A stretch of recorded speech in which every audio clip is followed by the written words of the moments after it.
So hello from cēSIS and or good evening. My name is Atis and I will moderate this discussion about the culture. And it's time for the culture because it's evening. I'm working as a deputy mayor of cēSIS, but without me, I have wonderful 4 partners and conversation partners and participants. And I would like to start from one side. Maybe you could introduce by yourself who you are and what are you representing. Labvakar.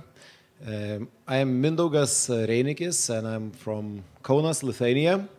And I do represent Kaunas European Capital of Culture 2022, so that means next year. And what I do there exactly, I'm head of communication and marketing. Just communication marketing because we do not have like departments. So let's say this is this area. Thank you. So, hi, I'm Marika Goldman, and I'm representing Tartu, European Capital of Culture 2024. So, and I'm the marketing manager over there. So it was a very pleasant 2.5 drive from Tartu to cēSIS. Yeah, Marika, congratulations of Estonian restoration of independence. So yes, thank you. Yeah, hi, my name is Uldis Zarinch. I come from a more nearer place, from Riga, from capital, and I represent the Ministry of Culture, and my daily bread and butter is cultural policy. Hello, I'm Kristina Zvirbula. I come from one of the most beautiful and one of the most romantic towns in Latvia called Kuldīga, and I am and was head coordinator for Kuldīga 2027. Yeah, great. And this year, the Festival of LAMPA, the main topic is dignity, and also our conversation will be based on this principle. So, everyone who is here in this tent could easily raise the hand if some question is, or some comment, or some new argument about our topic. And people who are watching us, you can use a Slido and use a code 308121. 121, yes, and ask also questions and comment and yes, make your expressions. So today we will speak about consuming culture or profitable culture. What does it mean, culture, and what is the nature of the culture? And Uldis, could I start with you? Does culture really matters when we make a state policy? Absolutely. That's the short answer. Do you have some proofs? Well, that's a tricky part. So I think the policy making in general, the work of the politician, especially I think on a municipal level, is to make people's life more comfortable, make people's lives more enjoyable. And I don't think you have any proof that culture does exactly that. So that's something that people have known for thousands of years, and the types of things you do to make people happy have changed over the time. So 2000 years ago you just fed Christians to lions and then chopped people's heads off, and that was enough to make people happy. Now the society is much more diverse and needs and requires more refined entertainment and food for soul.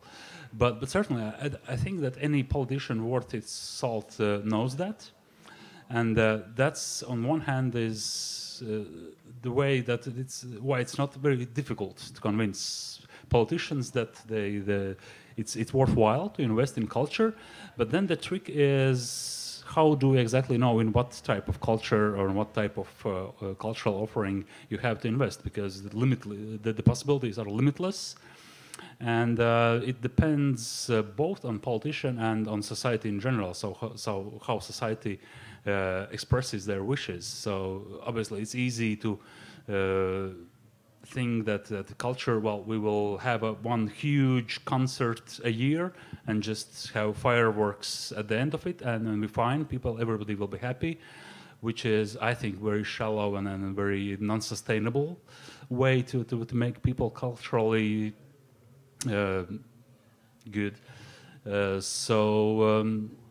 If you really want to do it properly, then I think it becomes much trickier. Then you have to find really proper social economical analysis, which is something I believe we will do in a very lightweight way today. So, to conclude, I would say that probably a smart politician would be a politician that would understand that a culture is a way to enrich every aspect of the life of society, especially on a municipal level. So the culture is everywhere. You go starting from design, with arts, with the heritage, how you treat heritage. So the culture really is to make people lives richer, not just to entertain people. Okay, Mindaugas, the question for you.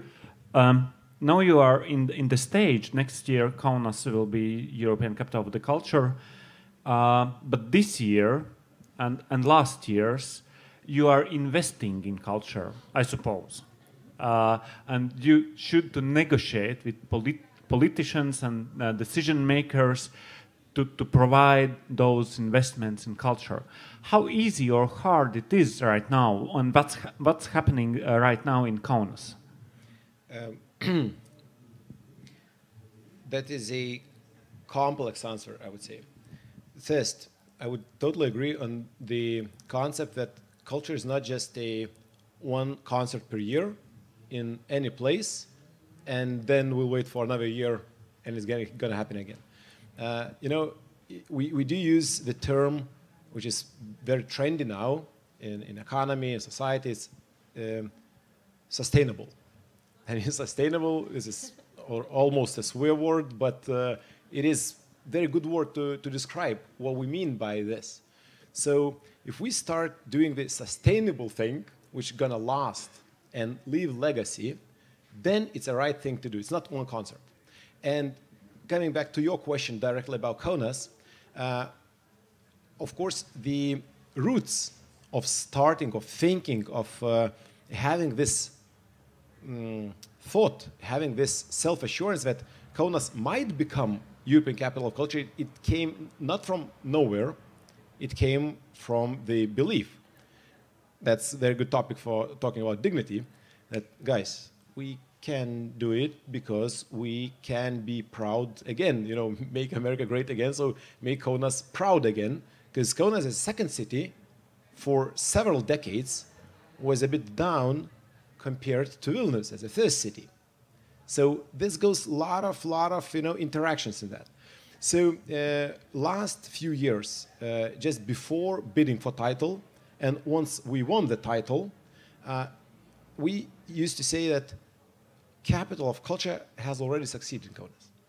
It has already happened, and it's happening now, and it's not gonna stop happening after the title is gone, because the title is just for 1 year.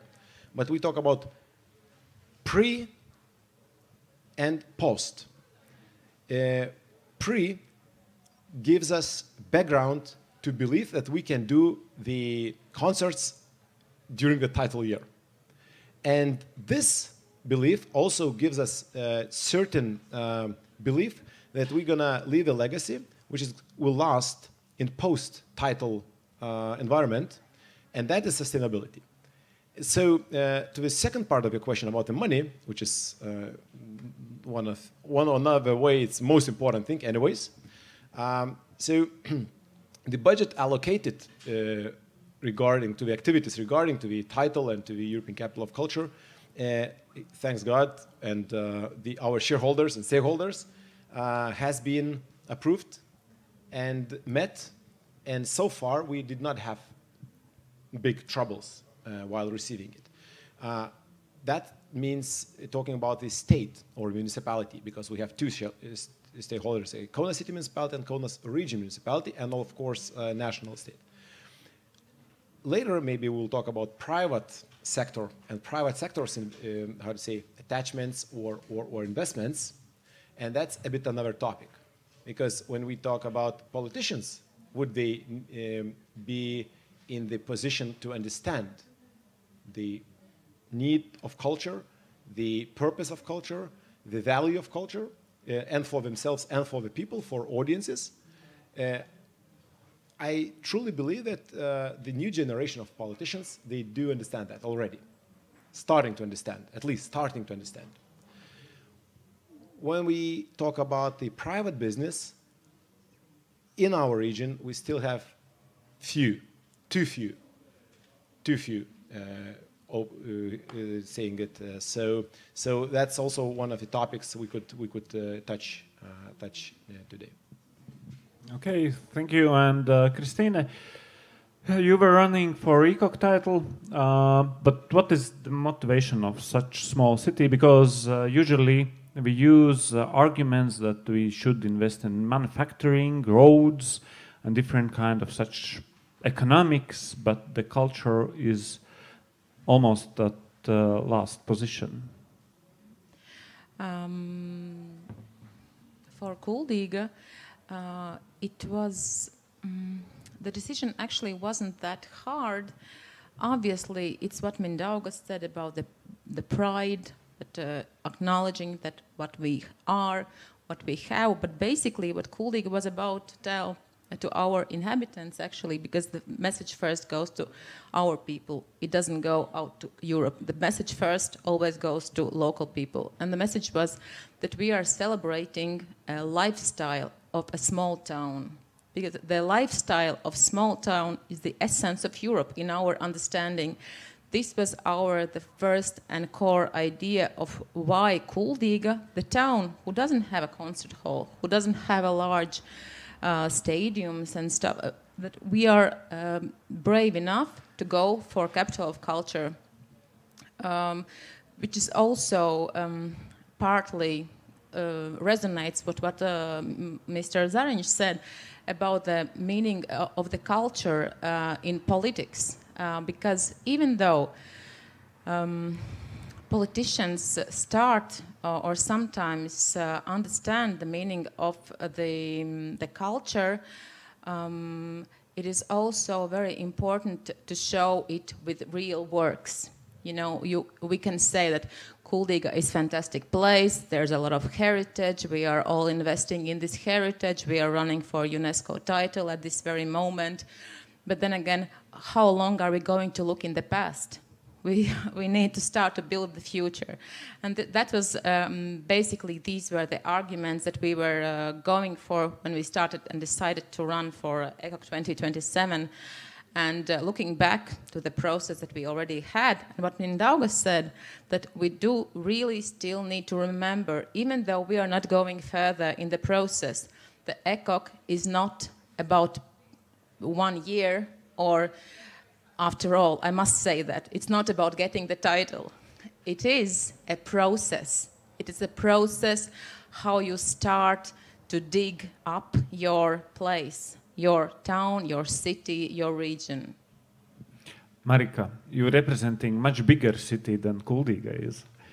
And also you have a university, you have a museums, you have a education ministry and so on.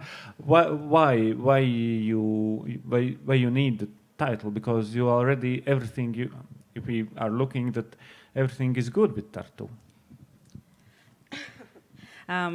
Actually, Tartu ran for the title in 2011 as well, when Tallinn won it. So obviously, when there was a second round, we were there as well. So, and the fact also about Tartu 2024 is that it's not only Tartu, actually. We found that we have bigger impact and bigger region when we are attracting the whole southern Estonia. So it's actually Tartu plus 19 municipalities, which makes our work a bit bigger, but it gives the whole title year a bigger and wider perspective for the arts of survival, which is our team title.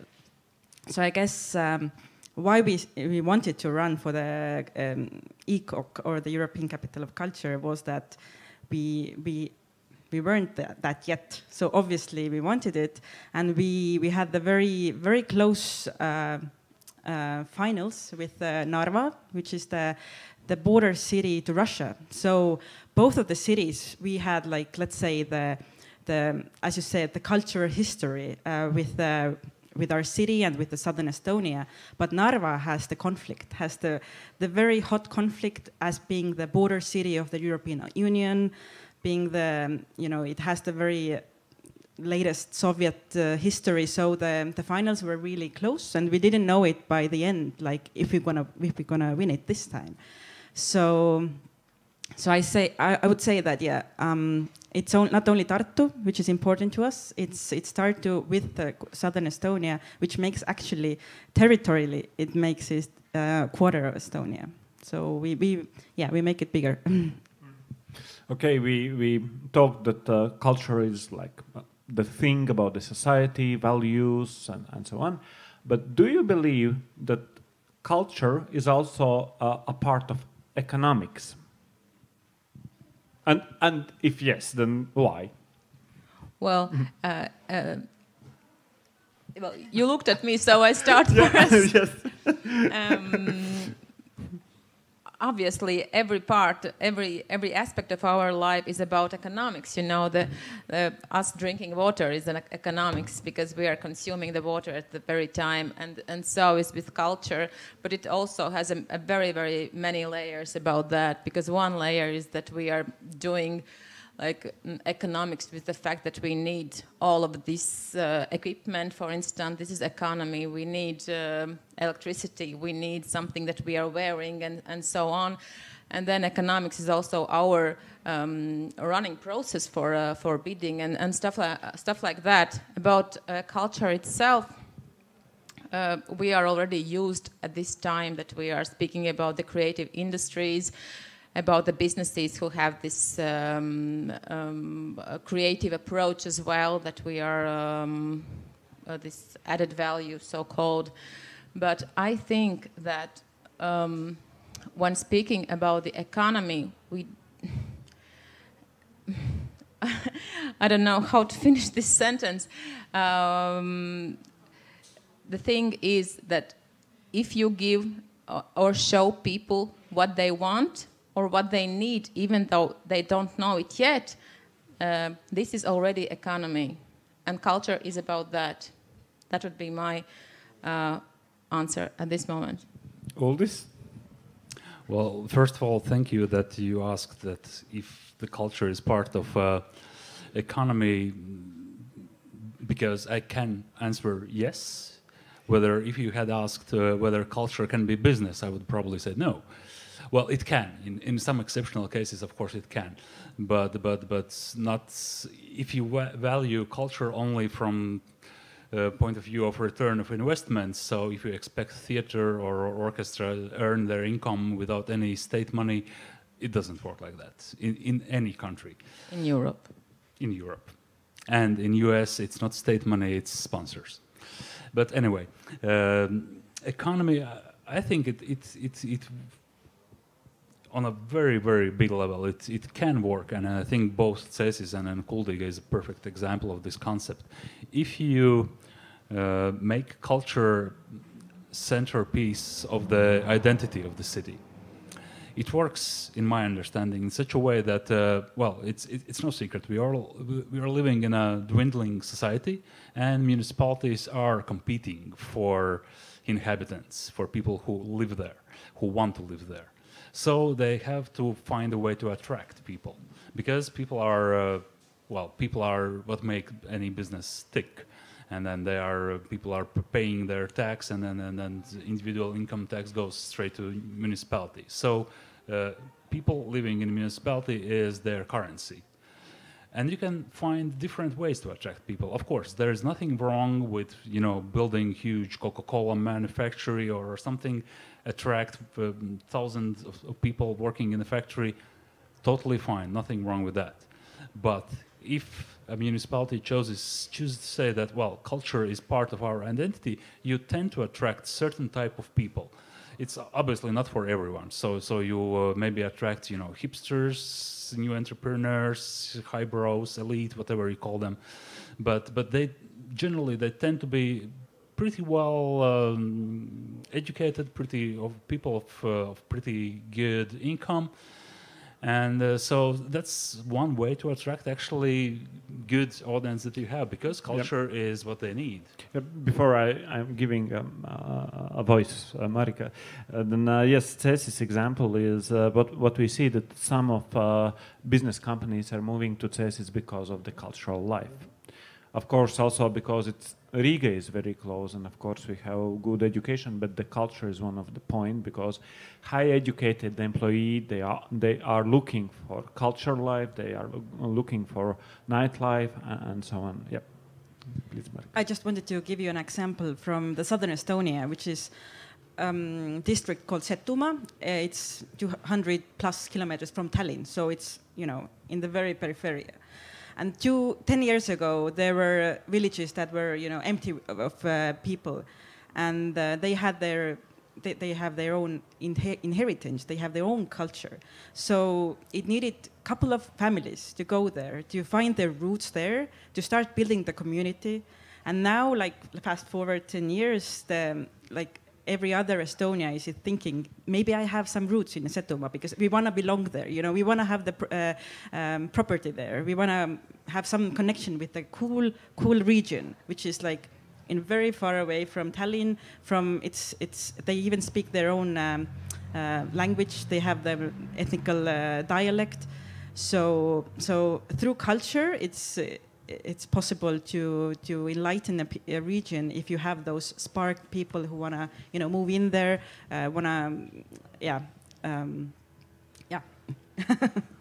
So totally agree. But okay, I would like to touch another aspect then, because now when we talk, it's ABC. Basically, we have this Maslow pyramid, and you know, you ate, you have a shelter, you need to go somewhere to dance, pretty much like this. Or if you have a place to dance, so most probably you're going to choose between 3 small towns. You're going to choose the town where you can dance, because there are other 2 places a bit boring. So, but there are also places where local people who are living there for, you know, centuries and generations and generations, and somehow. As we would see them from, you know, outside, they say, "Oh, this town has no culture whatsoever. Like no dances, no, I don't know. Even they don't have even a concert hall, or something." But sometimes, well, it's very interesting. If you know, because I'm a social anthropologist by education, so sometimes if you live there for a few, I don't know, months or so you find and you discover some hidden local thing. This local culture, which is not on the stage, not, you know, in the concert halls, maybe in some houses. You know, maybe they would meet each other, you know, Wednesdays at some farmer's place to drink tea and watch some old movie or new movie or whatever movie, or just don't watch movie and just drink, for example, which is not bad until they got drunk and beat each other. But you know, that's also so. It's very, very interesting, you know, to talk about what angles and what levels of culture we talk about. Subcultures also. And when we talk about small towns and regions or bigger towns, and we talk about megapolises, we talk about New York or London or Riga. So we would have one micro-region subculture, and in the center we have this, which would attract people from Lithuania to see Brainstorm concert in Bažnyčios Iela. So it's basically, but in the end, the answer, of course, is yes, of course, because we can see in the GDP numbers what part in GDP, sport, and culture, another part takes, and it's purely economic figures. So that would be my take on this. That we wouldn't need to talk always about this high-level culture. Oh, yep.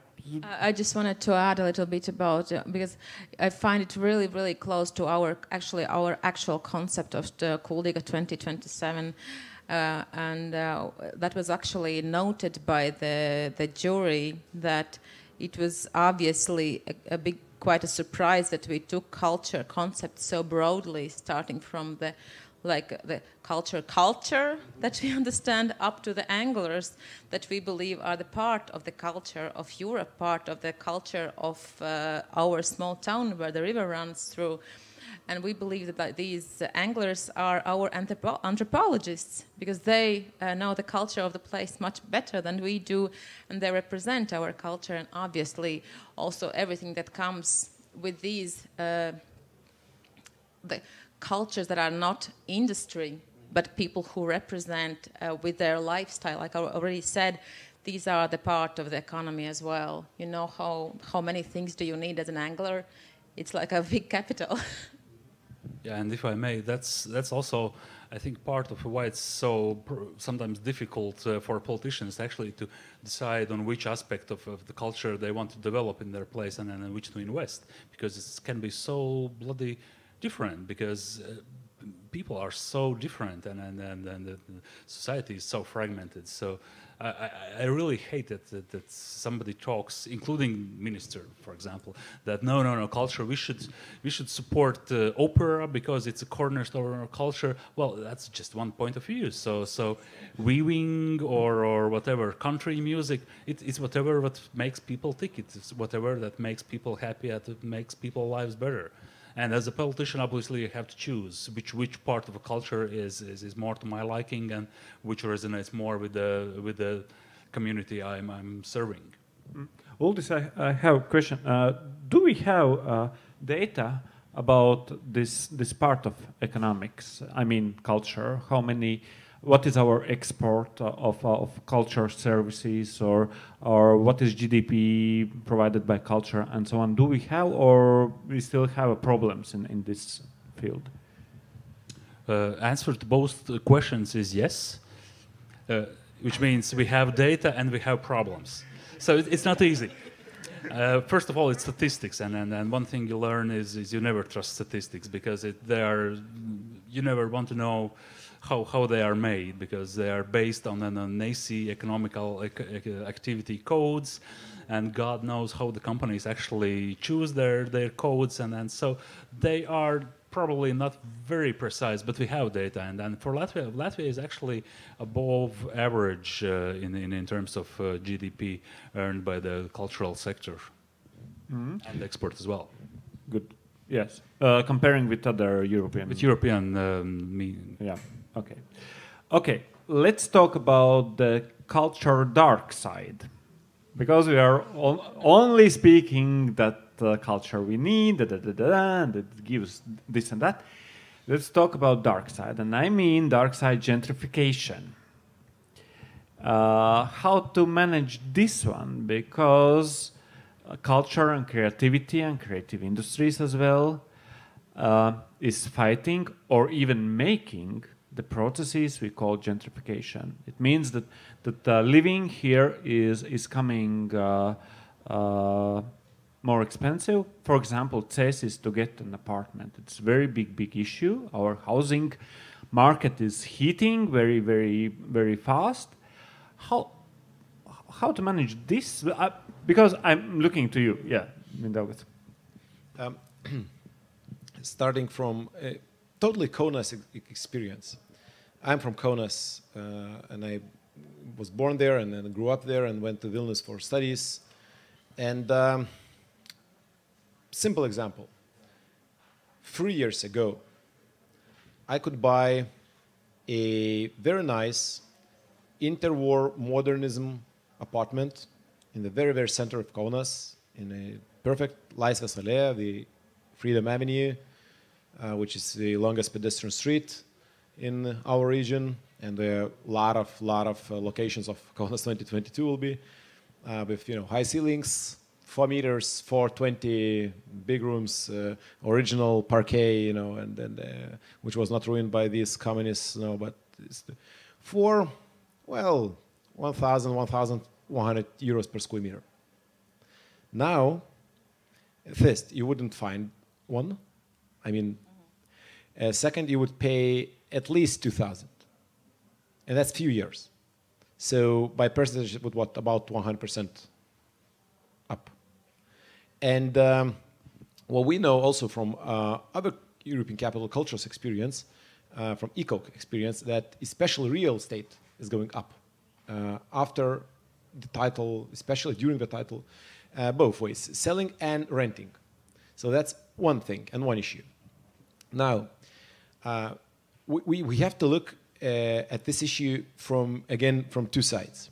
One thing is if we have the prices going up, but the income of local people, local inhabitants, would not be coming up, then we have a problem.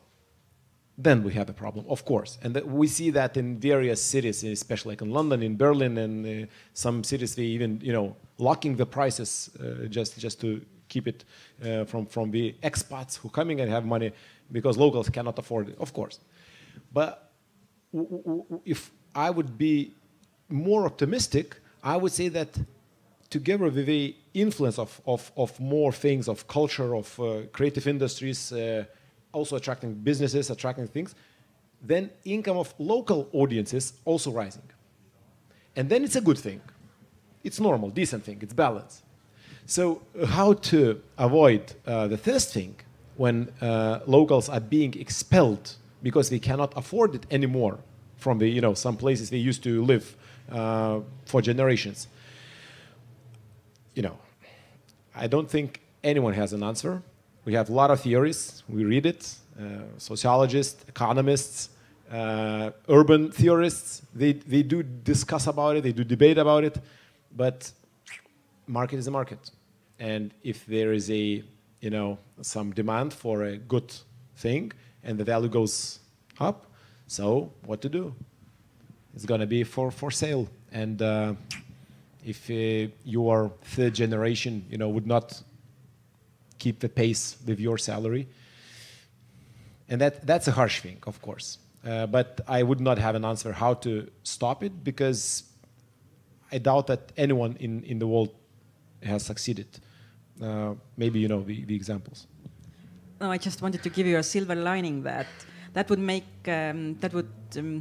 bring the people who cannot afford to live in the city, move into the suburbs, to the little villages that were empty, so they can start their own community culture and build up the somehow abandoned places beforehand. So it has a silver lining, but yeah. I don't think I have to add anything to Mindaugas. It was just spot on. I would say exactly the same thing. So that's just your invisible hand of marketing work. So then don't think really anybody has or can find an answer. And I mean, everything you do in life has consequences, and that's when you figure out how to deal with them. So I would partially counter what you said, because what we have noticed here in Latvia, so a very strange side effect of the pandemic is that a lot of young entrepreneurs, or also pretty well-off people, who finally figured out they could actually work from distance, from elsewhere. So they started to buying up property in more in the countryside. So the prices, I think, during the last 2 years for a countryside house, they have probably doubled or tripled. So there you have it, which is probably good because those places were empty. So. Christina, do you have something to add? Not much. I thought that the dark side of culture is something very, very different, actually, from my point of view. I was thinking, is this really the dark side of the culture? Because I really come from the culture insights. I have been working for almost 20 years in the culture, let's call it industry, and in my head it's like a completely different but could picture. you tell? No, I mean, like it's now a secret. I have been working for 6 years in opera, which is a very still in life, like very elite genre. I love it. It's fantastic. It's like one of my favorite places on the planet, the Latvian National Opera or any opera at all. But I mean, let's be honest. How many people, even in this room, are passionate about opera? And let's put, on the other hand, how many millions are we putting from our money in this genre? And this is always the big and tough question to politicians. It's really, really tough question because I, myself, as a person, as an European, as a cultural person, think that it's every civilized country's duty to have a national opera. It's really, I mean, it's absolute imperative. But then again, if they're like, it's always a harsh question. That's why I'm just mentioning, because I think this is really a big, a dark question that people doesn't want to talk about, because I would rather talk about that and let's just discuss, because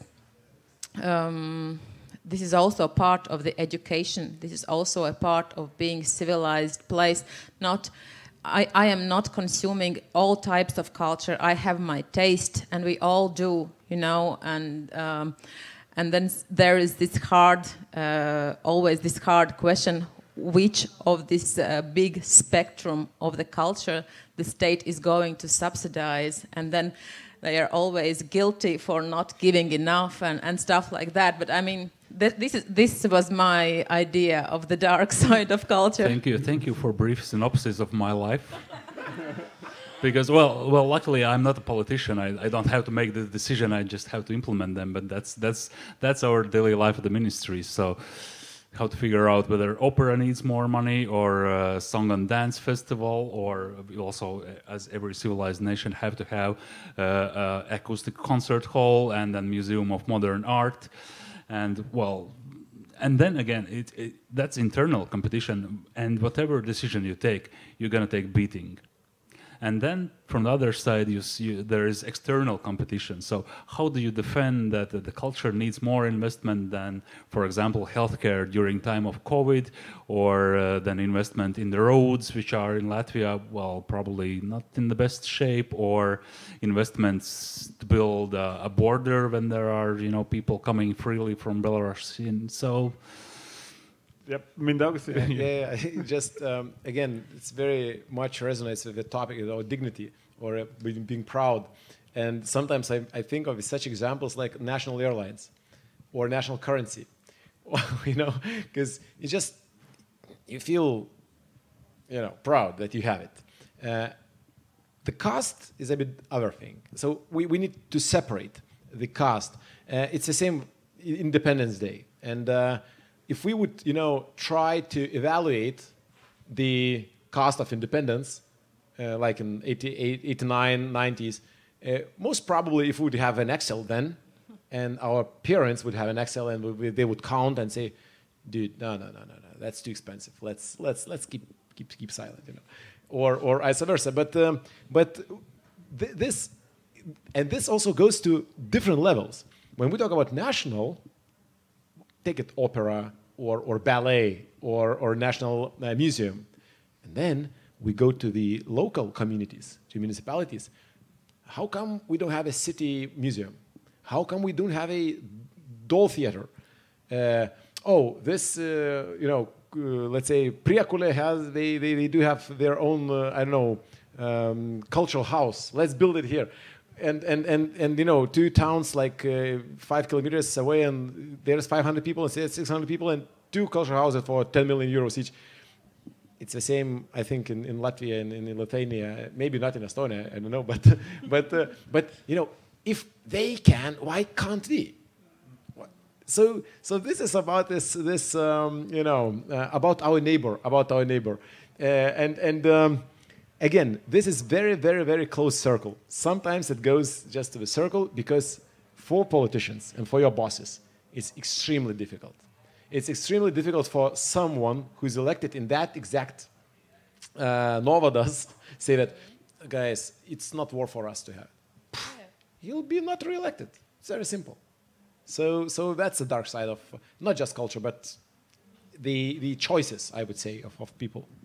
But I also wanted to mention, sorry, I'm taking that my time, but I just wanted to mention also the hard topic of the changes, because what we are talking about now, these are traditional roles of culture, traditional things like opera, theater, concert halls and stuff like that. But then again, the ECOC is about innovation, is about the future, right? And we all, I don't know about you, but we in Kuldīga, we understand, and we made surveys that the participation is a big problem in our communities, and these people are not going to come to participate in productions of opera that much, because so when we are talking about the participation, participatory culture, so we use this term to make new kinds of culture, like this, for instance. This is a great example of participation culture, of the culture of democracy.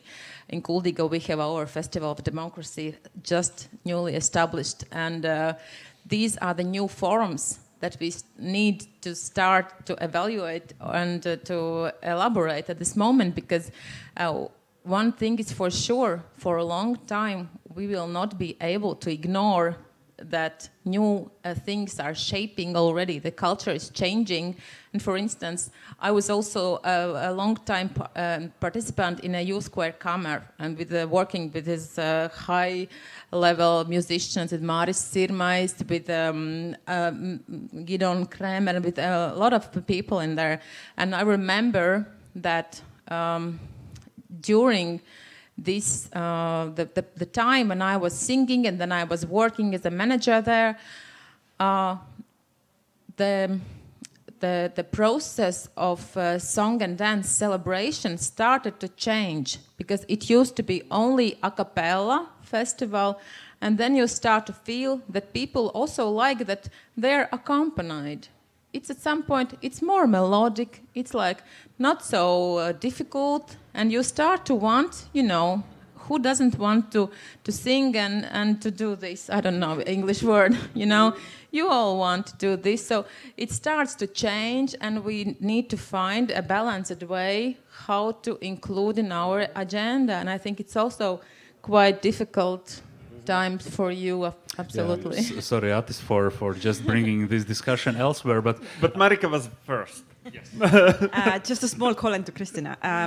That yes, new formats are coming, new audiences are coming, which means that we need to do the capacity building for the culture manager as well. The not to be too harsh, but like the ladies in the culture houses they have their era. Now the new formats are coming with the new organizers who we want to be there longer period. So they would be adjusted to the culture policy and so on. So in Tartu, we are also really working on the capacity building for the culture managers, to keep them together, to educate them, to motivate them, and to kind of like, grow the seed for the future. Yeah. So. Yeah, I would just briefly like to continue the point that Kristina talked about participatory approach to culture, because, well, we are currently in the final stages of our big cultural policy document for next 7 years, and then that two of the main strains actually are that ideas that everybody deserves in the community access to the cultural product, cultural offering they enjoy and they like, and that everybody has the right to participate in a culture in a way he he likes and enjoys. And which with that we doesn't mean, you know, something like direct democracy, because I frankly believe that would be a bad idea if we would just leave cultural policy up to the popular vote. Then obviously then you end up with what Mindaugas said, so everybody would vote to have line dancing and a country music festival in Raimonds Pals once a year, and then everybody's happy, but that's not how you develop culture. So I think it's really a dead end. So I think really important part is, well, those people who are interested in culture, they usually find a way to get the cultural product that they need. But much more important part is this access to the participation in culture, and that means that you have to, well, you have to educate people first of all as well. So what's actually is out there. But I frankly doesn't care if it's a song or dance festival, or it's hip hop, or it's painting, or it's knitting for old ladies. It's ways people come together, the ways people can express themselves and make their life more fulfilled in this way. Yeah. Before the discussion, I told Uldis about cēSIS situation, because since July 1st, we are bigger municipality, one of the biggest in Latvia right now, comparing with territory and also the number of population. And now we are going to introduce our new territory, you know, and what we see a lot of cultural houses all around villages, which was built during kolkhoz times, and big stages, big chandeliers, and like amazing infrastructure. And now, as a young politician, the question is what to do with this all, what to do with this heritage, because the economic has changed. The principles, what worked during kolkhoz times, Soviet times, it doesn't work anymore. Villages are coming, like people are going out to the cities. The urbanization is still happening, and what to do. And this is a very big question we should to understand in the next couple of the months. So, yes. Happy you. Happy me. But let's go little back about the gentrification question. Mindaugas. Next year, Kaunas will be European Capital of the Culture. You will spend a lot of money for culture, for cultural events, and so on. Do you have some kind of recipe or some pills how to not to overheat the culture sphere, and what to do after 2022? First, unfortunately, we're not going to spend a lot of money. We're going to spend only 26 million euros. 6 million? 26. 26. Yeah, so it might sound a lot of money. No, it might sound a lot of money, but compared, it's for 5 years period. So it's 5 years period. And it's not, you know, just from somewhere like else. It's usually basically just aggravated money from the sector, and we're happy to have this boost, because you know when some let's say target group reaches some certain level, it would be very hard for them to go down later. So we do really hope that one of the legacies, because we talked about this post-title thing, and that's why we're preparing from the very first days, is to leave a legacy and also a capacity building, also for the cultural organizers, for cultural producers, for organizations, for our partners, which is going to be around 100 partners. Kaunas 2022 as an organization, we're responsible for several festivals, or for several, programs, of course, but we work closely with almost 100 partners. And those are the main, biggest, not so big, small cultural institutions, independent producers, independent organizers.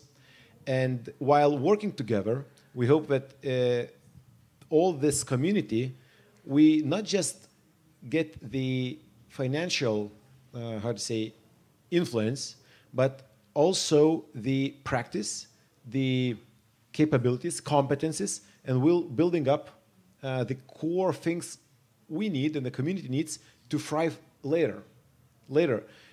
Meanwhile, of course, we simultaneously, it's our job to, and from this all sector, to talk to politicians, to talk to the decision makers, not to think that, oh, next year the title is going to be over.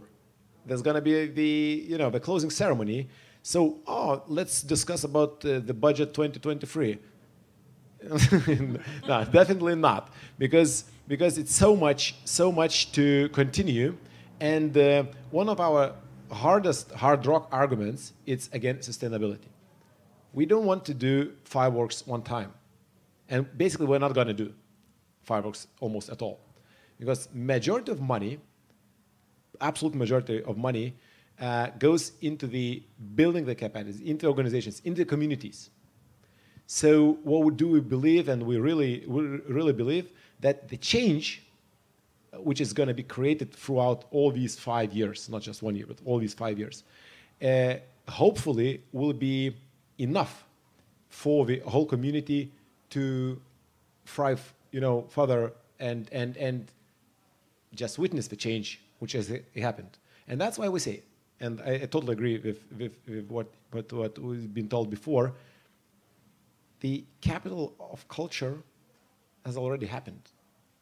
The title will add some nice things. These one time, like opening, main event, it's opening on January, main event on May, and closing ceremony on November. Of course, some big A-class, world-class names, which you're gonna hear on 22nd of September.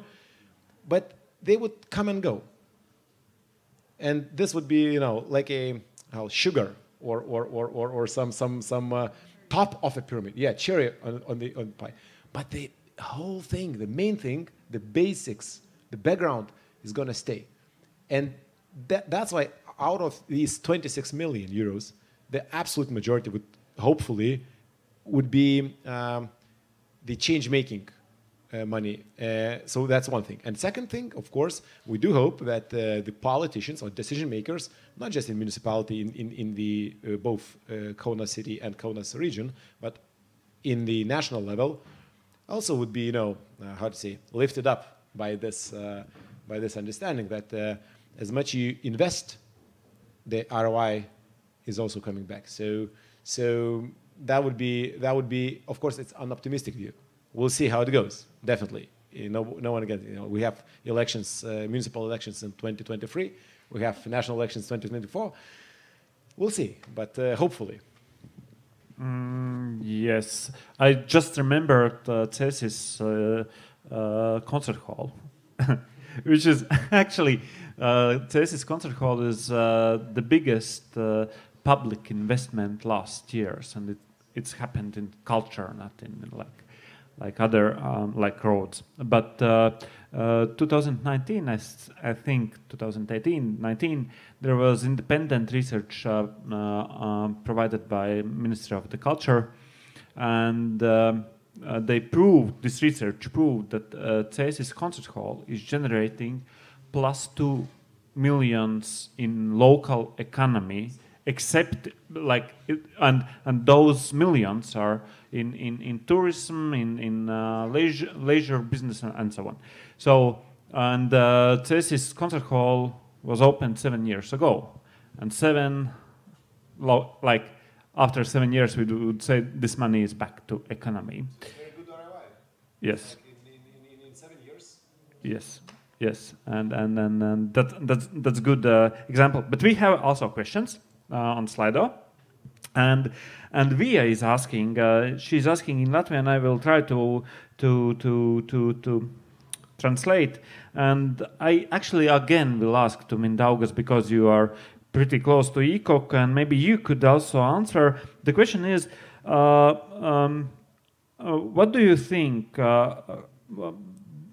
the culture finances should, how many finances should be provided by municipality, and how many by tickets?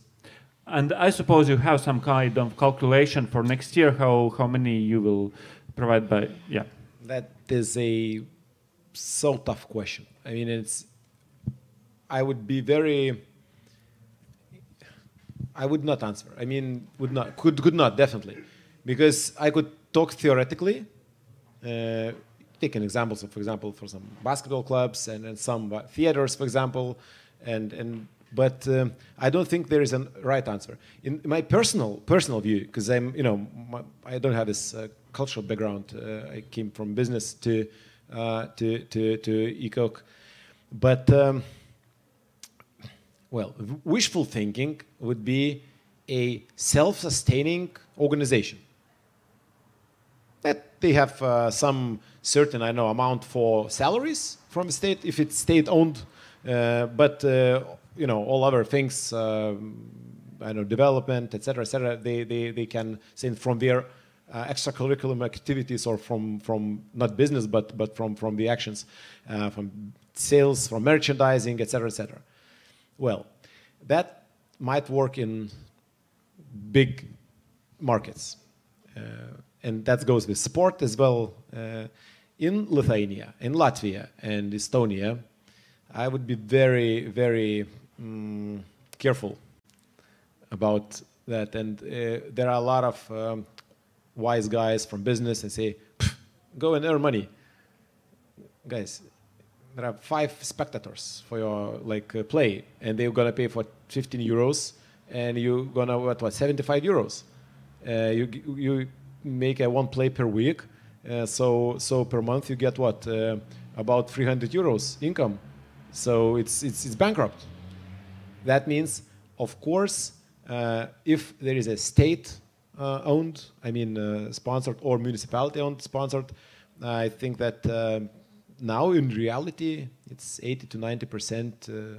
I think should go from the budget, and if there is very high level, I don't know, but again, what is percentage of high level, who are going to the festivals all around the world, who are going paid for their shows outside, elsewhere.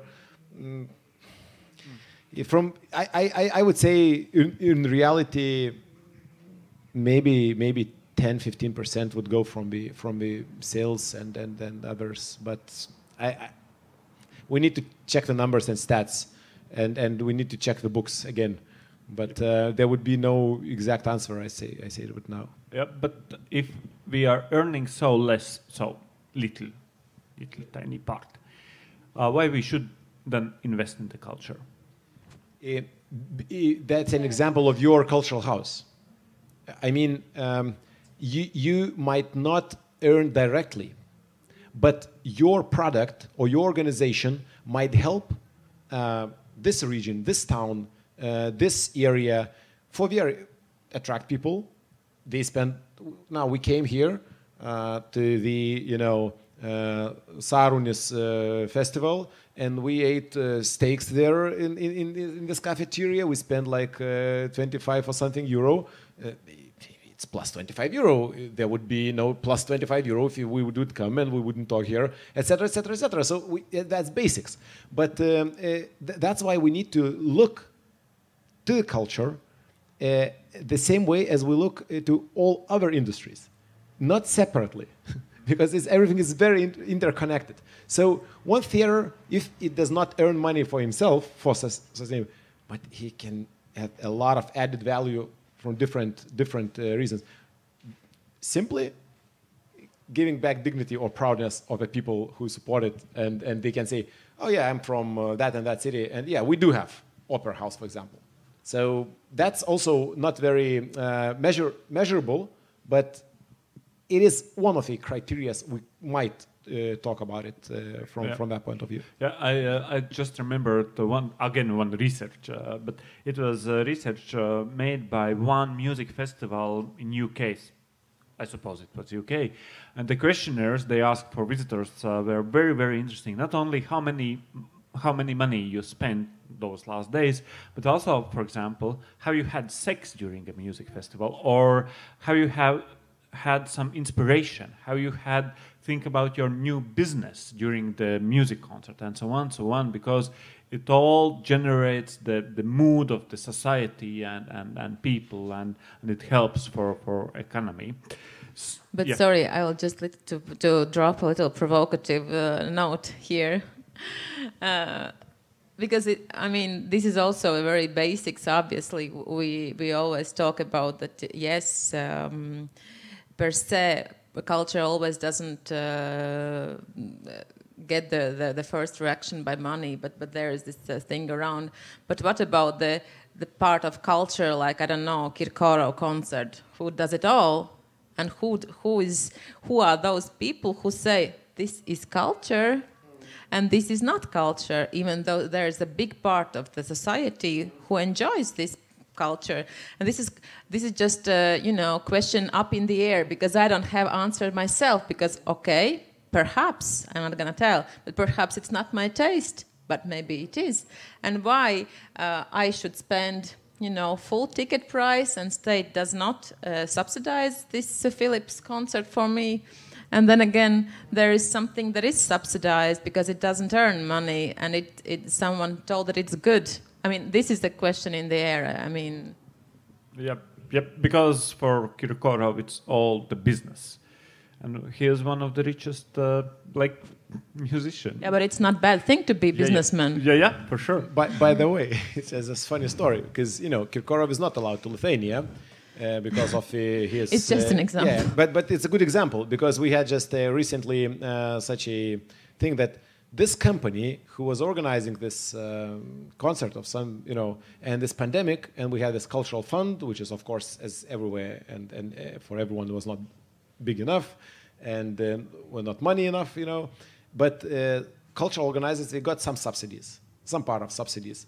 And the organizer of the concerts, they got the subsidy for the concert, which was not happening because of pandemics. And later, everybody just, looked and, oh man, we just passed it somehow. And then, but the regulations were that, so now they changed the regulations. But that's a perfect question.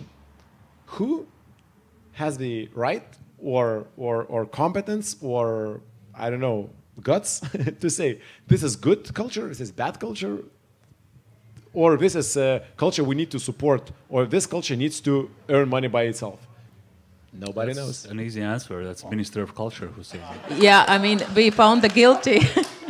But yes, I don't and that's exactly. I don't think there is the right or wrong answer, because there can be many approaches to this. So I think in some of the UNESCO documents, resolutions, whatever, I'm not very good actually at those type of documents, but there is a concept of a right to culture. So basically saying that access to culture is on the same level of human rights as access to education, access to healthcare, and everything else. And that's very high but very idealistic level of thinking, which I think in practice it never works in a very pure way. And I intentionally mentioned healthcare and education because, well, we have our tradition that it's something that state supports very to a very big degree. You go to the US, that's completely something different. Well, free healthcare, free education, you got to be nuts. Free culture, no. So in reality, I think we are somewhere in a mix. So you obviously a government cannot fund everything, even if it would deserve the support. And on the other hand, we probably cannot afford on a human right, on a societal development level, everything just a free market, because there wouldn't be no opera then.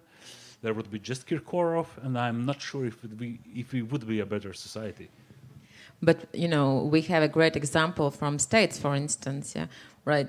Because this is a free market, the same opera, and of course they are not experimenting as much, and this makes like our culture, European culture, that we are all belonging to this space, much more richer, and that's why we can experiment that much. That's why we are looking for new forms, that we have some sort of network down there. But so I would say, maybe I would dare to say that we are deciding this by tradition.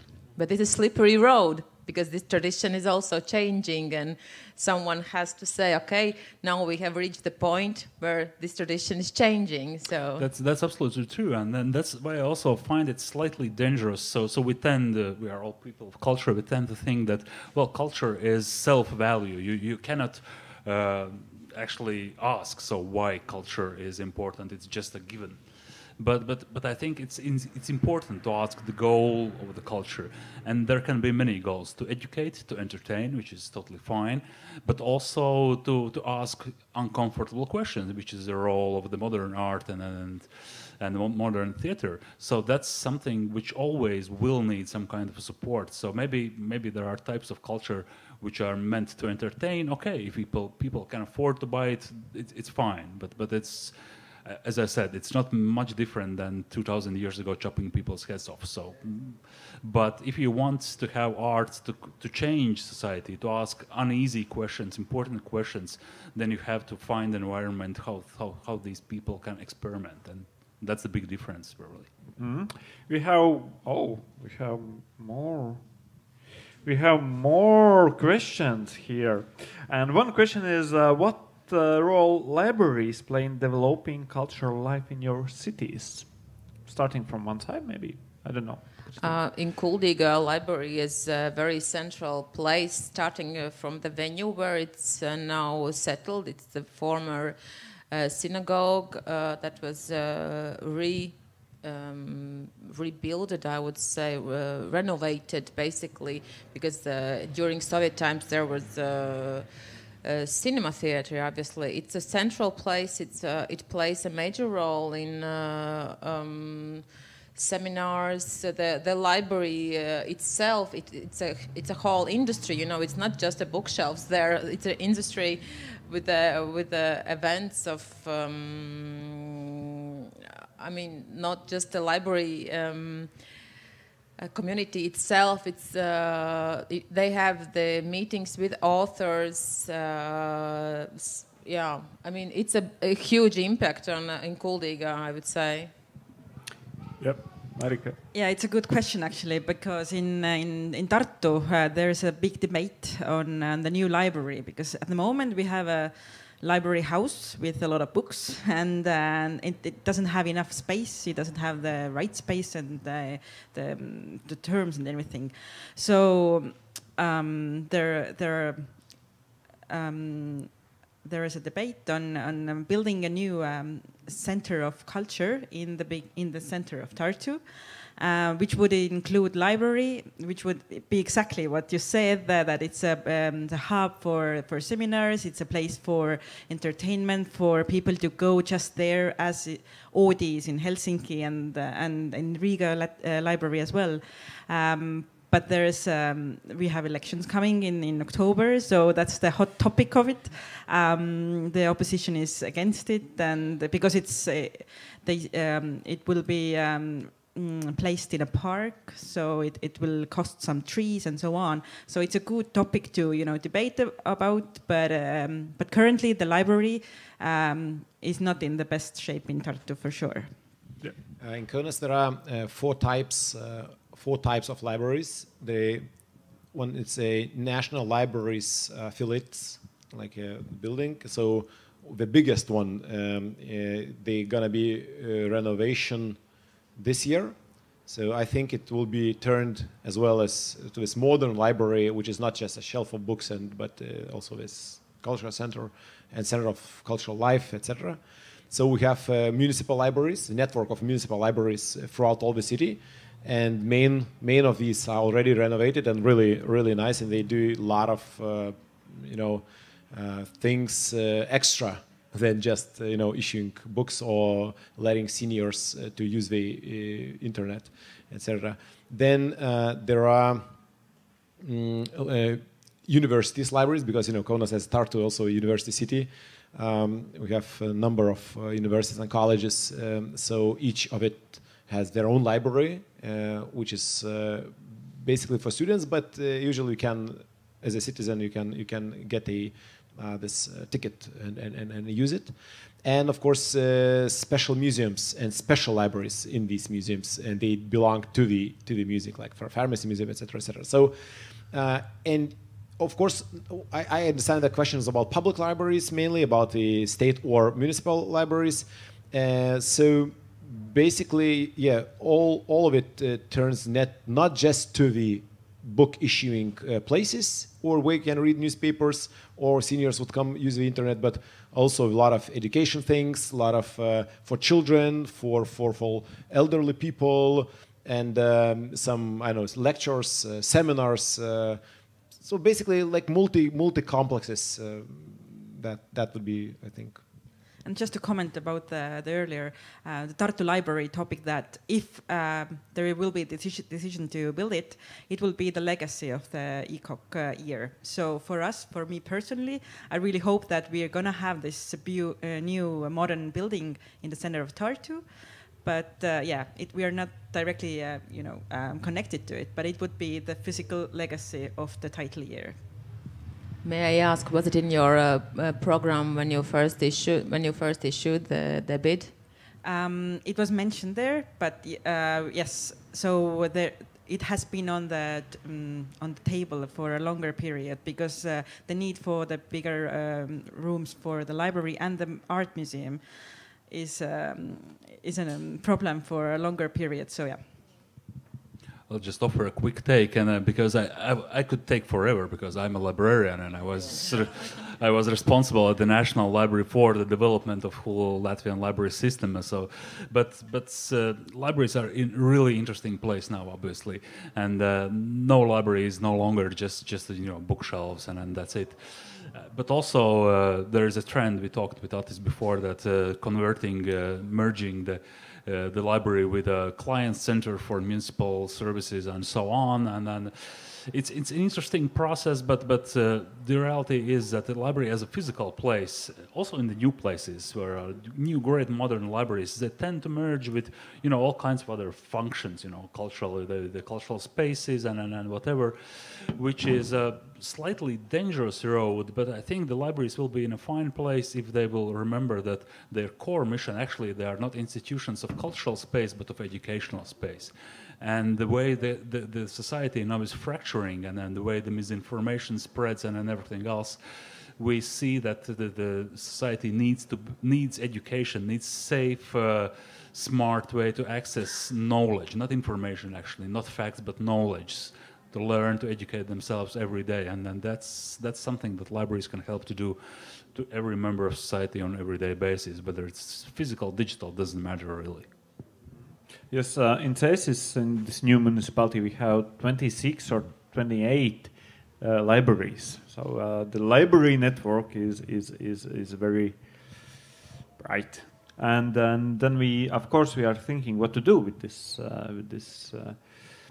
big thing. And yes, as Uldis mentioned, we see that the library in the future could be like service center as well, because people already are going there. Probably in countryside, it's the only one place where the people can pay some bank bills and get an internet and so on. And then we have one prototype next to cESIS, where in very small library we also have social service and different kind of municipal service. They can do it also in a library. So yeah, let's see. Then special question to Marika. Ooh, you have funds. So retraining of culture managers, who should be responsible for it, municipalities or state? Could there only be one? Whose responsibility?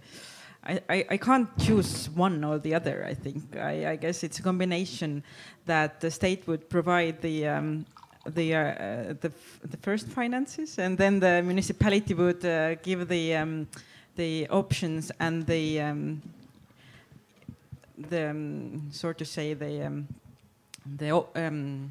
possibilities to train or to meet or to network, so that the municipality would find the networks, the segments, the communities, the fields that needs to be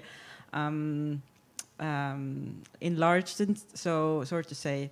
So yeah, I wouldn't choose one or the other. I'm sorry, it's a very political answer, I guess, but yeah, it's a combination in my opinion.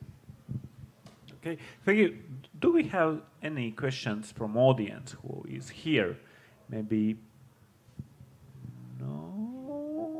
No. Okay. Okay.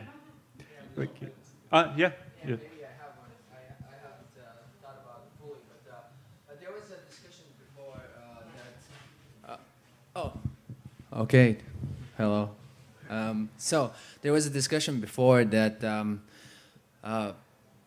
when a city becomes, when the city gets that title, at that time the prices for housing goes very high, and also after that it most likely stays a bit like that as well.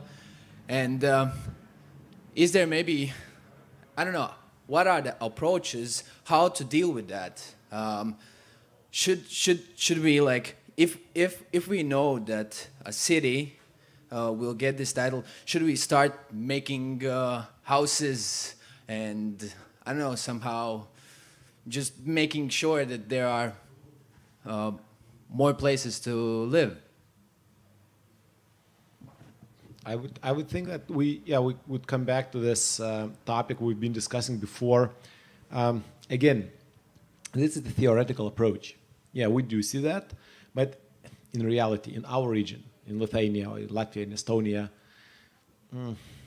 the numbers are not so like in Berlin or in London or in other, very high populated cities, and where the price surge is extremely. I mean, we do have, of course, this, but this goes along with common inflation, of course, and of course with a trend. So, if a city becomes more trendy, more hip, for example, in Kaunas now it's a fashion for Vilnius guys to come and buy, because it's still way cheaper than in Vilnius, two times cheaper. So that's one thing. I think in cėSIS it's the same. Like for some, Riga guy who is working on whatever IT, earns like 5,000 euros per month. He has an apartment there. He can get an apartment here for a bit cheaper than Riga. Gets another loan. But for a local cėSIS guy who works in agro complex for like 850 euros, even that price would be too high. So. And then the question goes back to you. How do you think? Do cėSIS deputy mayor should think of some model house here now, or it is as it is? And just to tell this guy from Agrovax to earn more, I don't know. It's very, very difficult questions as we talked, and I doubt that any economist or some would have an answer for that. As more the place becomes hip, as the bigger the housing question becomes. The same is also in Kultūra. Like every time when you say that we should attract more people to live there, because basically all our efforts, the ECOC, the UNESCO, everything, all our efforts in municipalities, not only in municipalities, is to attract more people to live here, to live in this place, to make it more attractive. And then again we go back to this practical stuff and say, okay, how can I find a place where to live? And then it's the question what Mindaugas said. I am coming back to my native town and I see, there is no place for me to live. I have another thing what we haven't touched yet. If someone buys an apartment, thanks God, and they're gonna live there, that's perfect. Even if it's worth 20,000 and he buys it for 100 million, that's okay if he is gonna live there, because he makes, or she or them would make this place lively. The other problem which I would see now already, which was happening in Berlin and in London and other cities, and now it's starting to be in Vilnius, especially in Vilnius, and coming, I don't hope, and I hope not, but we can see the tendencies. Then you buy out the apartment to let it out. You buy the apartment to put on Airbnb, and sometimes it's alive, sometimes not, but it's not alive as a neighborhood. It's alive as a tourist. It's not alive. Tourists come and go, And but cities and towns are communities. And for example, Kaunas project is about the communities, building communities. And of course, we always need to balance. Would we like to? I think in some Portugal city, maybe in Lisbon, was the same problem when the municipality just said, stop, guys, the city center is dead. I mean, there's no local guys living there because all the rooms are Airbnb. And just tourists walking around, you know, hi, and making fun and making culture, whatever. But there's no you know, life after some season and everybody's gone. So that's, in my personal opinion, it's a bigger threat than the surging prices for real estate for people who can afford it and would come to live. That's okay. That's just normal thing, changing the neighborhood. Let's say that. So would be very interesting, you know, to hear it. I think in Riga it's pretty much, or even Tartu maybe can happen something like this. Or in, I think, Kurzeme coast, where Lithuanians are buying up houses as well. Yes, very much. Yes. Yeah. But that's absolutely right. I know that I lived for a while in Netherlands. Amsterdam had the same problem as well. So yeah. But in general, I think in theory, this problem should be, we as small countries should be in a place where we can tackle more easily. So I was quite happy to see that, and its answer outside of the cultural policy field is that the Latvian National Development Plan for next 7 years has a whole chapter on housing policy, and I would see that as a maybe oversimplified thing that the municipality can take loans out of state budget to build affordable quality housing, because it's really one of the most pressing problems Latvia. Well, we have many pressing problems, obviously, but this is one of them, and that this policy could in some way react. So we see, cēSIS, sorry, not cēSIS, but Liepāja has won ACG, so they have this problem. So they should have more this opportunity to take a loan for cheap, affordable living. Mm-hmm.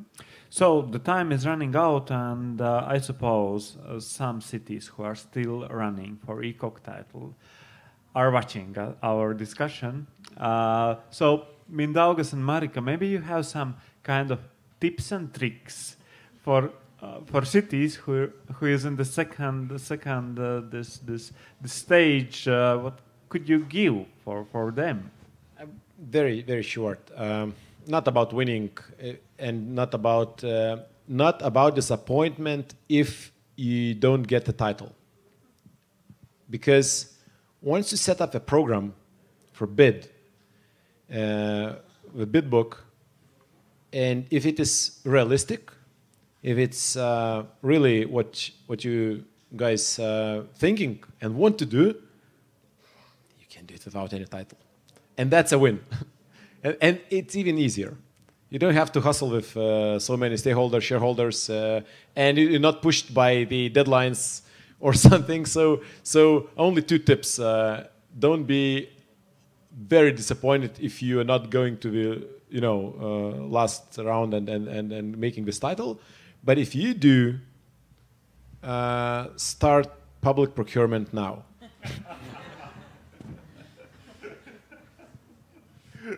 Yeah, thank you for the tip, because we are entering the public procurement process now.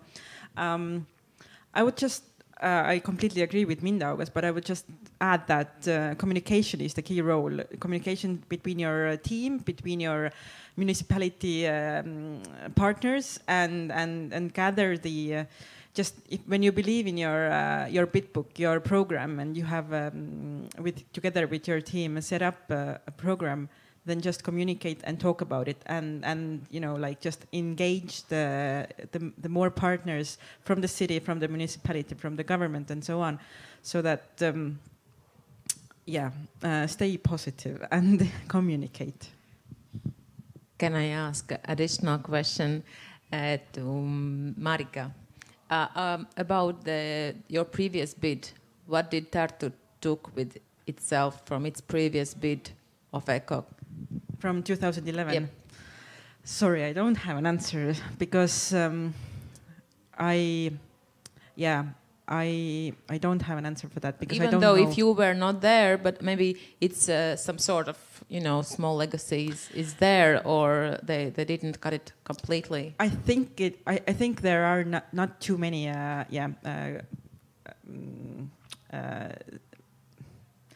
the same parts, because this concept, arts of survival, really started from the actual event happening in 2017-ish or 16-ish, when there was a movement, when there was a movement wanting to establish a cellulose factory in Tartu.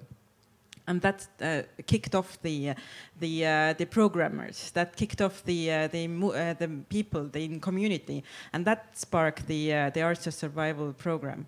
So I'm not even sure what was the name of the first bid book. So I'm pretty sure that not only that the people were different, but the concept and the concept and the design and everything in it is fresh and new now. And after all, I think it's like 15 years ago, right? And the world has been changed like completely, absolutely. Yes, and finally, I would like to ask a very personal question to Christine.